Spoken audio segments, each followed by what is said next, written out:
Suatu ketika ada seorang penebang kayu dengan dua anak dan ibu tiri mereka. Nama anak laki-laki itu Hansel, dan nama anak perempuan itu Gretel. Mereka hidup sangat miskin sehingga terkadang tidak ada yang bisa dimakan. Dan kemudian pada suatu malam dia berbaring di tempat tidur, memikirkan bagaimana memberi makan anak-anak lebih jauh. Istrinya menasihatinya untuk memiliki anak di hutan, menyalakan api, memberikan sepotong roti masing-masing dan meninggalkan mereka di sana, tidak semuanya mati kelaparan. Tapi si penebang kayu tidak setuju. Dan sampai saat itu, istrinya membujuknya bahwa dia akhirnya setuju. Dan anak-anak, karena kelaparan, juga tidak bisa tidur dan mendengar semua yang dikatakan ibu tiri mereka kepada ayah mereka. Dan saat orang tuanya tertidur, Hansel diam-diam bergegas keluar rumah. Bulan bersinar terang, dan batu putih berkilauan seperti koin. Hansel mengantongi sebanyak mungkin yang dia bisa. Kemudian dia kembali ke rumah dan anak-anak pergi tidur. Di pagi hari, ibu tiri mendatangi anak-anak itu, memberi mereka masing-masing sepotong roti, dan mereka semua pergi ke hutan bersama. Dalam perjalanan, Hansel melempar batu putih satu persatu. Ketika mereka sampai di tempat terbuka, ayah saya mulai menyalakan api. Dia memerintahkan anak-anak untuk duduk di dekat api dan memastikan bahwa api tidak padam, sementara mereka dan ibu tiri mereka akan mencari lebih banyak kayu bakar. Mereka duduk, lelah, dan tertidur. Ketika anak-anak bangun, itu adalah malam yang gelap di sekelilingnya. Dan ketika sebulan penuh telah terbit di langit, Hansel memegang tangan adiknya dan pergi, mencari jalan melalui kerikil, yang berkilauan seperti koin baru, dan menunjukkan jalannya. Mereka berjalan sepanjang malam, dan saat fajar mereka datang ke rumah ayah mereka. Beberapa waktu berlalu.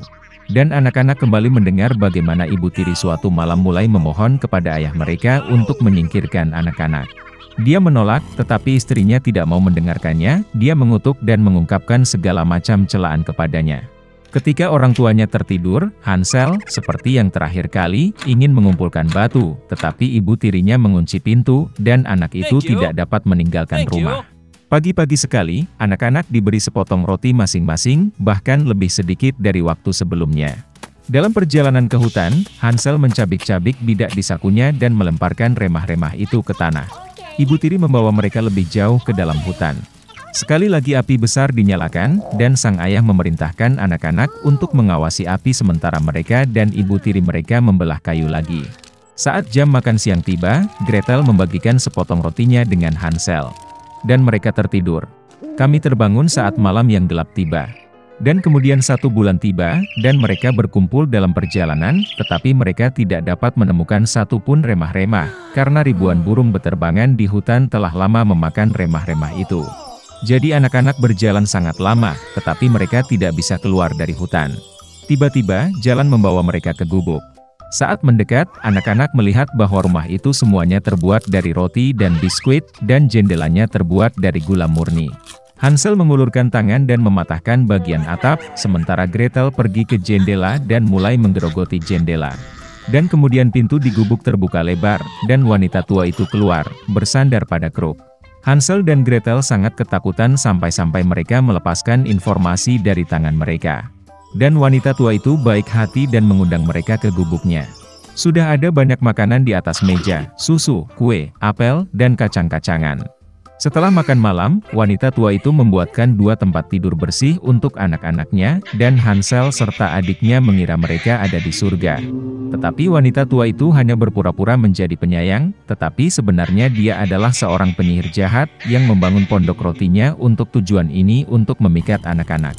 Pagi-pagi sekali, saat anak-anak sedang tidur, dia mengambil Hansel dan memasukkannya ke dalam sangkar kecil.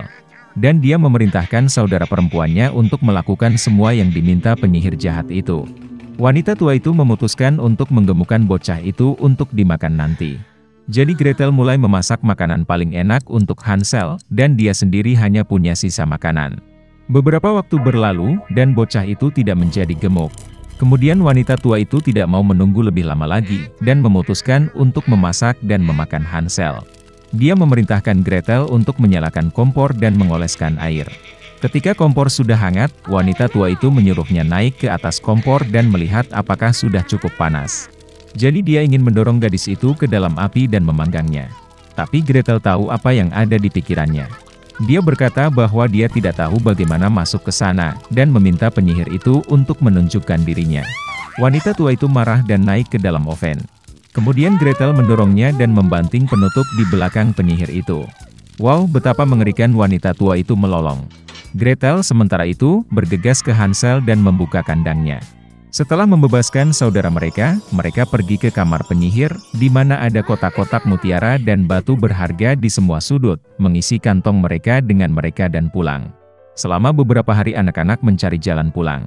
Hutan tampak semakin akrab, dan akhirnya mereka melihat rumah ayah mereka di kejauhan. Betapa senangnya dia melihat anak-anaknya hidup. Hansel dan Gretel menuangkan semua mutiara dan permata yang mereka ambil dari penyihir itu ke lantai. Tidak perlu memikirkan tentang makanan. Dan mereka mulai hidup, dan bersukacita. Dan sang ayah mengusir ibu tiri yang jahat itu keluar rumah.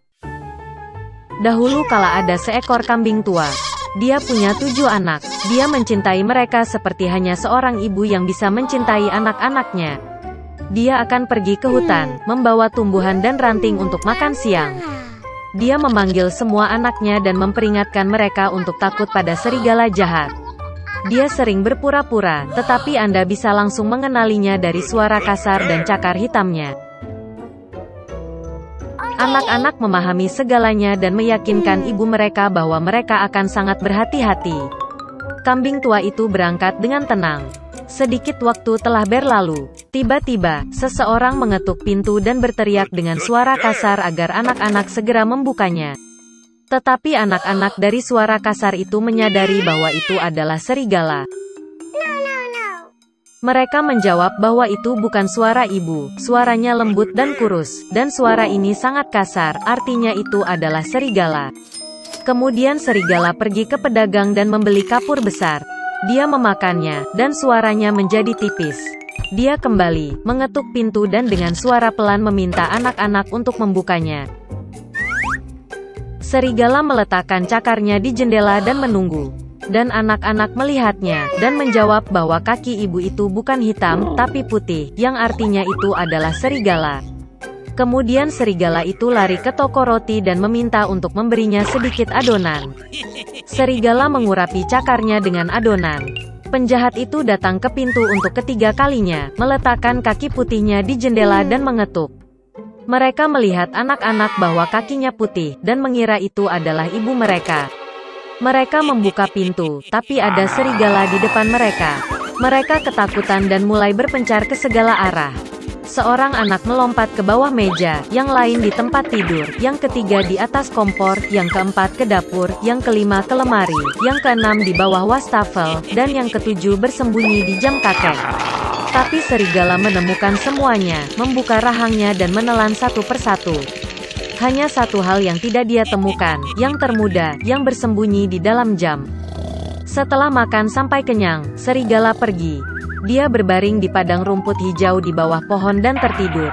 Segera seekor kambing tua pulang dari hutan. Oh, apa yang dia lihat di sana? Pintunya terbuka lebar. Meja, kursi, bangku terbalik, wastafel rusak, bantal dan selimut terlempar dari tempat tidur. Dia mulai mencari anak-anaknya, tetapi tidak dapat menemukan mereka dimanapun. Saya memanggil mereka dengan nama, tetapi tidak ada yang menjawab. Dia pergi ke jam, dan sebagai tanggapan ada suara kecil dari anak bungsu. Dia membawanya keluar dari sana, dan dia berkata bahwa seekor serigala datang dan memakan semua orang. Betapa kambing itu menangisi anak-anaknya yang malang. Akhirnya dia meninggalkan rumah, dan kambing termuda mengejarnya. Dia datang ke padang rumput, melihat seekor serigala sedang berbaring di dekat pohon dan mendengkur sehingga dahannya bergetar. Dia menatapnya dari semua sisi dan melihat bahwa di perutnya yang membengkak ada sesuatu yang bergerak dan menggelepar. Dia menduga bahwa ini adalah anak-anaknya, dan sangat bahagia karena mereka masih hidup. Dia menyuruh anak itu lari pulang secepat mungkin dan membawa gunting, jarum dan benang. Kemudian kambing itu memotong perut serigala dengan gunting, dan dari situ seorang anak menjulurkan kepalanya. Dan kemudian yang lainnya melompat keluar, semuanya berenam, dan tidak ada hal buruk yang terjadi pada mereka. Betapa menyenangkannya itu. Mereka mulai memeluk ibu mereka, melompat dan menari. Kemudian kambing tua itu berkata bahwa akan menyenangkan memberi pelajaran pada serigala saat dia masih tidur. Mereka menarik batu dan memasukkannya ke dalam perut serigala. Seekor kambing tua menjahit perutnya, tetapi dia tidak memperhatikan apapun, bahkan tidak pernah bergerak. Serigala itu tertidur, berdiri dan merasakan kehausan di perutnya sehingga dia memutuskan untuk minum air dari sumur.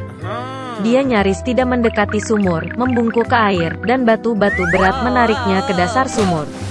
7 anak melihat ini, dan mulai menari kegirangan bersama ibu mereka. Begitulah cara mereka memberi pelajaran pada serigala jahat.